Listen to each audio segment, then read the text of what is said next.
Seerota dagachuun qabne sadan namoota ta'anii nama matan faanan taa'in yommuu biraa kaatee deemtu mata dureen isaanii ni lammaffaa waa'ee keeti. Namoonni wanta ati hin barbaanne yookaan wanta ati hin jaalanne akka raawwattuuf yoo si gaafatan inaas qayyasiin yookaan dubbiin jijjiirin noo jechuu shaakali.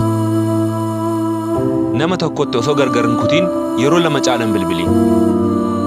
Sababiin isaa yookaan kaasuudhaaf fedhan qabu yookaan immoo hin argine jechaadha. Namoonni dafanii aaranii laphee gaarii qabu. Miiratti dhaga'ame ifa baasanii agarsiisu. Hin fakkeessan. Namoota baay'een hin jaalataman.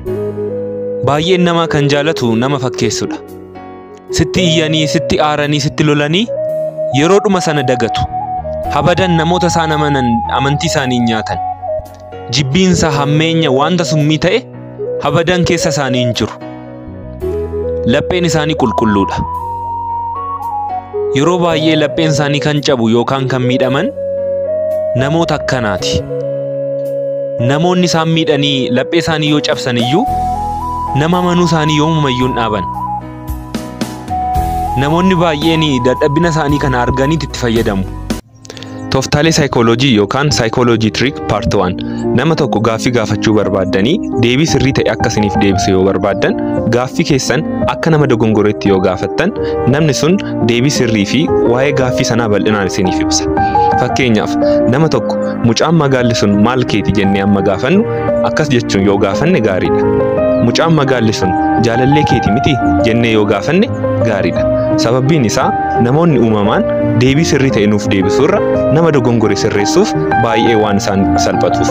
Tooftaalee nama tokko dagachuu yaaluun mataan isaa karaa ittiin abbicha yaadatanidha. Jireenya keessan keessatti namoonni irraa jaalattan, nama baay'ee kabajjan, jireenya keessan keessatti hiika guddaa kan qabu yeroo dhabdan, nama sana dagachuu yaaluu yookaan jibbuu yaaluun jireenya keessan keessatti akka yoomuun dagatamnetti barreeffamee akka hafu godha. Jireenya akka kitaabaati. Fuula itti bantanii jireenya haaraa jiraachuu jalqabaa malee tasumallee jireenya kaleessaarra dhaabattanii yeroo keessan hin gubinaa.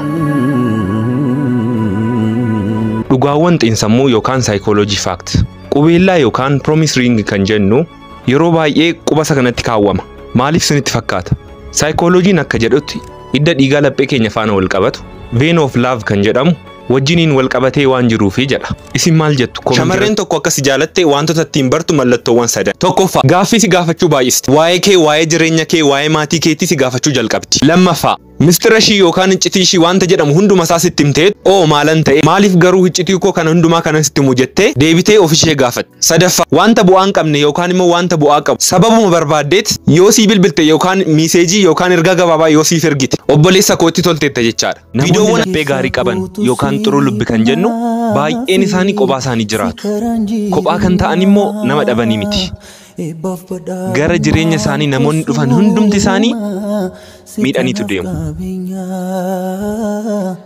Itti fayyadameet irraa sokka.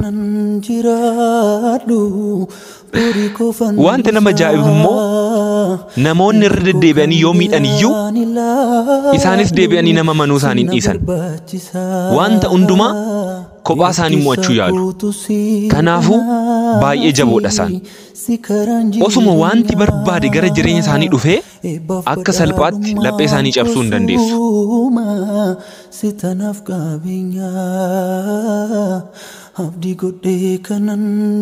Wantoota sadii kana eenyumatti illee himuu hin qabdu. Tokkoffaa galii qarshii keetii yookaan immoo gabii kee eenyumatti iyyuu haasa'uu hin qabdu. Yoo barbaadan haaranii abuubaan. Lammaffaa rakkoo maatiin kee keessa jiran eenyumatti illee hin haasa'i. Sadaffaa gara fuulduraatti wanta hojjechuu barbaadde yookaan immoo kaayyoo gara fuuldura keetii eenyumatti illee hin himi. Viidiyoowwan saayikooloojii faakti yookaan dhugaawwan xiinsammuu parsantaa 90 kan ta'an dhiirotaa fi shamarree ergaa gabaabaatiin yookaan chaatiidhaan haasa'an yommuu wal arganiin haasa'anii jedha. Yaadicha irratti ani walii galeera. Isinoo maal jettu? Yaada keessan dhiirri bultiidhaaf ta'u yookaan dhiirri inni sirrii isa kamidha jettanii karaa koomentii yookaan inboxiidhaan kan na gaafattan shamarroonni na dhaggeeffadha. Dhiirri inni sirrii yeroo hundumaa nama iftoomina qabu jireenya gara fuulduraa waliin jiraattan kan sitti haasa'u yoo itti walii galuu baateyyuu yaada kee hubachuu kan yaalu ciqiciqiirra yookaan lolarra bifa tasgabbaa'aa ta'ee fi dubbii bilchina qabu kan sitti haasa'u ofii kee akka jaalattuu fi bakka guddaa akka ta'uuf qabdu kan godhu ofitti amanamummaan akka sitti dhagahamu yookaan akka qabaattu kan si gargaarudha. Shamarreen harka qalleeyyii tokko yookaan kan hiyyoomte namicha sooressa yookaan nama qabeenya guddaa qabu yookaan eenyummaa guddaa qabu dhiirri akkasii bakka isheen jirtu kaasee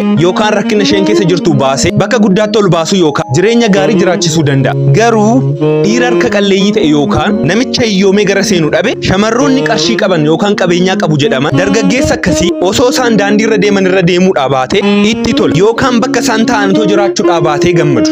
Maybe abbaa manaan isaanii dadhabaadha yoo ta'e fedha foon isaanii guuttachuudhaaf dubbisuu ni danda'u.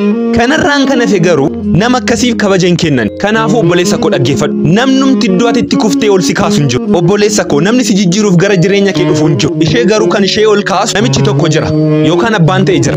Barnootarra jirta taanaan seeraan baradhu. Garuu faayidaa dhabaa jiranis. Biizinasii hojjedhu. Socho'ii ofirratti hojjedhu. Kan siif jiru Rabbi tokkichadha. Hubachiisa kun shamarree hundaan laallatu. Shamarroota tokko malee. Dhugaa moo soba koomentii irratti naaf barreessaa.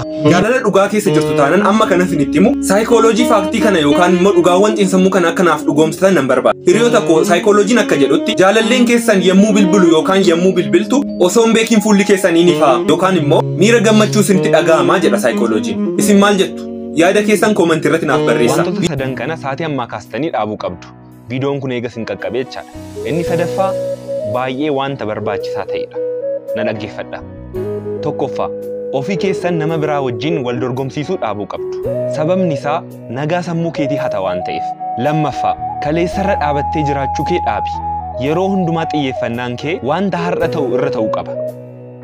Inni kaleessaa darbeera. Sadaffaa yookaan wanta barbaachisaa kan ta'e ofii kee gadi buustee tilmaama xinnaa kennuufii dhaabi. Yaadadhu. Ati amma yaadduun olitti cimaadha. Dhiirota shamarran dubbisuu sodaatan yookaan shamarroota dhiirota wajjin walitti dhufeenya gochuu sodaatan. Akka saayikooloojiin jedhutti jiinofoobiyaa fi androfoobiyaa kan jedhamu jira. Dhiirota shamarran wajjin walitti dhufeenya gochuu sodaatan yookaan jiinofoobiyaa kan jedhamu akka furmaataatti wantan qabadhee dhufeetu jira. Innis tokkoffaa dhorkamuu sodaachuu yookaan immoo riijekti ta'uu sodaachuu dhiisuu. Kana jechuun dhiironni yeroo baay'ee sodaan isaan qaban yoo na diddee yookaan immoo nan barbaadu yoo ta'e jedhanii yaadu. Isheen sin barbaadu jechuun shamarran kan sin barbaadu jechuu miti. Isheen diduun dhuma addunyaa godhanii ilaalu yookaan akka qaanitti ilaalu dhiisu. Inni lammaffaa immoo namoota kaan wajjin haasaa gaggabaabaa taasisu. Shamarroota biroo wajjin jechaadha. Sodaan jiru durba faana walitti dhiyaachuudha sababa ta'eef fakkeenyaaf waa'ee barnootaa ta'uu danda'a yookaan immoo mata duree tokko kaastee yaada isheen qabdu gaafachuu ta'uu danda'a. Inni sadaffaa yookaan inni dhumaa wantoota si mudatan baay'ee guddisanii ilaaluu dhiisu yookaan akka malee yaadurraa of to'achuudha.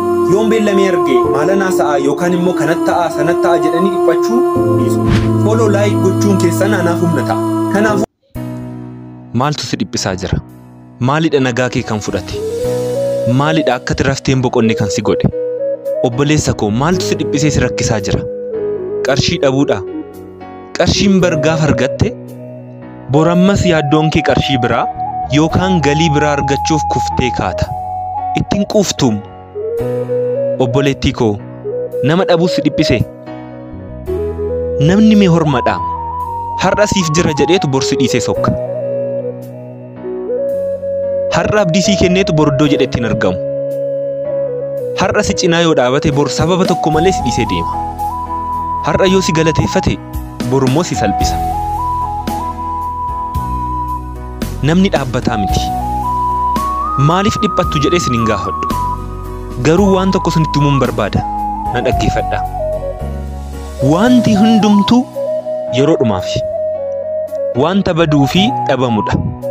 Yookaan wanta waa hin baasnedha. Argattus dhabdus Rabbi fuulduratti ija tokkoon laalamta. Yaada kee, borii kee, uumaa kee irra godhadhu. Qaaliiwwan koo sin hin jaaladha. Mallattoo da'uu kana tuquun dagatina.